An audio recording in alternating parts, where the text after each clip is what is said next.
Hi friends, ఈరోజైతే BTech first ఇయర్లో ఉన్న నెట్వర్క్ అనాలిసిస్ అనే సబ్జెక్ట్లో 5th యూనిట్ నెట్వర్క్ పారామీటర్స్ నుంచి ఏబిసిడి పారామీటర్స్ అండ్ హెచ్ పారామీటర్స్ని ఎలా డిరైవ్ చేయాలనేది కూడా ఈరోజు చూద్దాం. First v1 = av2 - bi2 and i1 = cv2 - di2.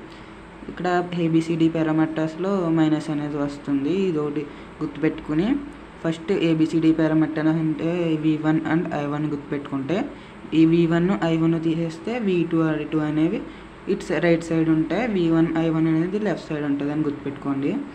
ఈ నెట్వర్క్ అనేది తీసుకోండి. ఈ నెట్వర్క్ అనేది ప్రతిదానికి ఒకటే. ఇక్కడ v1 i1 ఇది కామన్ నెట్వర్క్ ప్రతి పారామీటర్స్కి. ఫస్ట్ అయితే అవుట్పుట్ కరెంట్ని అయితే మనం ఓపెన్ సర్క్యూట్ చేసుకున్నాం. అవుట్పుట్ కరెంట్ ఈస్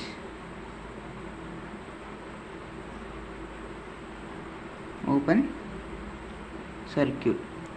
ఎప్పుడైనా ఓపెన్ సర్క్యూట్ చేసుకున్నప్పుడు కరెంట్ అనేది 0 అయిపోతుంది. ఏ కరెంటు? అవుట్పుట్ కరెంట్ అంటే i2 is 0.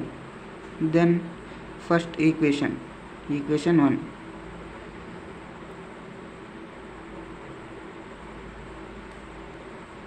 v1 = av2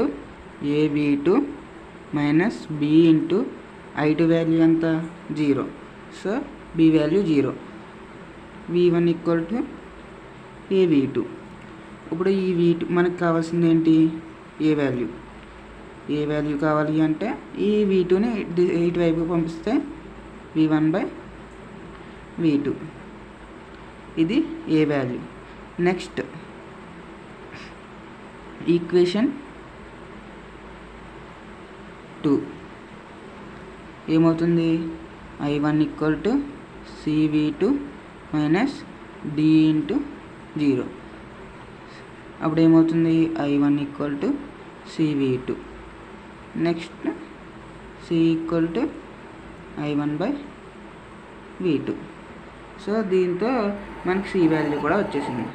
next output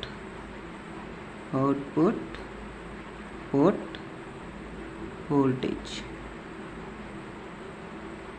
is short circuit చేయాలి. Then v2 = 0. ఎప్పుడైనా సరే షార్ట్ సర్క్యూట్ చేస్తే వోల్టేజ్ అనేది 0 అవుతుంది, ఓపెన్ సర్క్యూట్ చేస్తే కరెంట్ అనేది 0 అవుతుంది. సో ఈ ఏబిసిడి పారామీటర్స్లో అయితే మనం గుర్తుపెట్టుకోవాల్సింది ఏంటంటే output port voltage and current అనేది 0 చేస్తే మనకి ఏబిసిడి వాల్యూస్ వస్తాయి. సో ఇప్పుడు ఈ v2 = 0ని ఈక్వేషన్ 1లో సబ్మిట్ చేద్దాం. ఈక్వేషన్ 1 ఏంటి? v1 = av2 - bi2. v1 = av2 - bi2. So దీంట్లో v2 = 0 సబ్మిట్ చేస్తే a × 0 - bi2. సో v1 = ఈ మైనస్ అనేది కూడా ఖచ్చితంగా రాసుకోవాలి, bi2. So -b = v1/i2. So మనకు కావాల్సింది b వాల్యూ ఓన్లీ. b = ఈ మైనస్ రైట్ సైడ్ వైపుకి వెళ్తుంది, v1/i2. సో b వాల్యూ కూడా వచ్చేసింది. ఈక్వేషన్ 2 పుట్ v2 వాల్యూ = 0 అని సబ్మిట్ చేస్తే ఏమొస్తుంది? i1 = a × 0 మైనస్ ఇక్కడ ఏ కాదు, ఈక్వేషన్ 2 కదా. i1 = cv2 - di2. cv2 - di2. So -di2 = i1 - d = i1/i2. మనకు కావాల్సింది only d value = -i1/i2. So మనకి ఏబిసిడి వాల్యూస్ అయితే వచ్చినాయి. సో ఇప్పుడు ఇదే నెట్వర్క్ని తీసుకుని హెచ్ పారామీటర్స్ని అయితే డిరైవ్ చేద్దాం.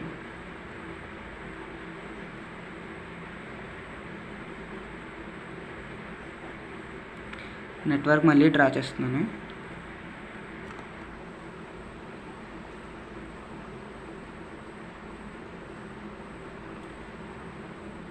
ఈ డయాగ్రామ్ అయితే ఖచ్చితంగా గుర్తుపెట్టుకోవాలి ఫ్రెండ్స్.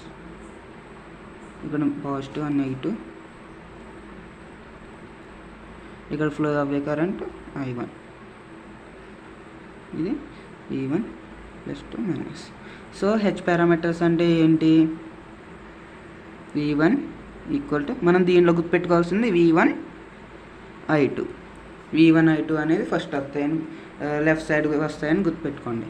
V1 I2.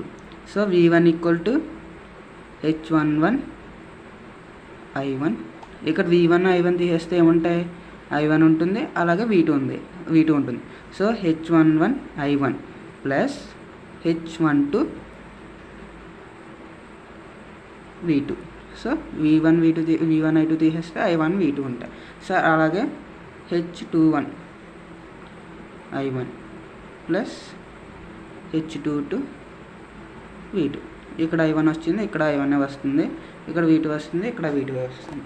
వీటిని ఎలా డెరైవ్ చేయాలనేది కూడా మనం ఒకసారి చూసేద్దాం. ఫస్ట్ ఇన్పుట్ పోర్ట్ కరెంట్ అయితే 0 చేసుకుందాం.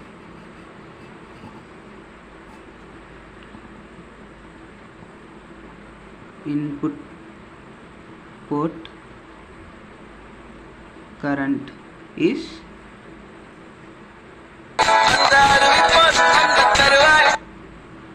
open circuit. Then I1 is 0. Equation 1లో సబ్మిట్ చేస్తే V1 equal to H11 into 0 plus H12 into V2. So H12 V2 equal to V1. H12 ఏమవుతుంది? V1/V2. సో H12 వాల్యూ వచ్చింది. Equation 2. Equation 2లో submit చేస్తే I2 is equal to H21 into 0 plus H22 into V2. H22 equal to V2 equal to I2. So H22 ఏమవుతుంది? ఈ V2ని ఇటువైపు పంపితే I2/V2. ఇటువైపు into చేస్తుందంటే ఇటువైపు డివైడ్ చేస్తుంది. సో ఇది H22 వాల్యూ కూడా వచ్చింది. నెక్స్ట్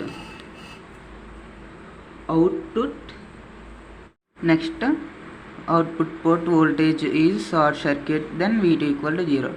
ఇదేంటి? ఇందాకేమో ఇన్పుట్ పోర్ట్ కరెంట్ అయితే ఓపెన్ సర్క్యూట్ చేశారు, ఇప్పుడేమో అవుట్పుట్ పోర్ట్ వోల్టేజ్ ఏమో షార్ట్ సర్క్యూట్ చేశారనే డౌట్ అయితే వస్తుంది. ఇక్కడ ఏమొచ్చింది? ఇక్కడ మనం షార్ట్ సర్క్యూట్ చేసుకోవాలా, ఓపెన్ సర్క్యూట్ చేసుకోవాలా? I1ని V1ని I2ని V2ని. So I2 is equal to H21 I1 plus H22 into 0. So H21 equal to H21 I1 equal to I2. H21 equal to I2/I1. So మనకి 4 వాల్యూస్ వచ్చేసింది. ఈ వీడియో మీకు నచ్చినట్లయితే లైక్ చేయండి, షేర్ చేయండి, సబ్స్క్రైబ్ చేయండి, అలాగే కామెంట్ చేయడం కూడా మర్చిపోకండి. నెక్స్ట్ వీడియోలో కలుద్దాం.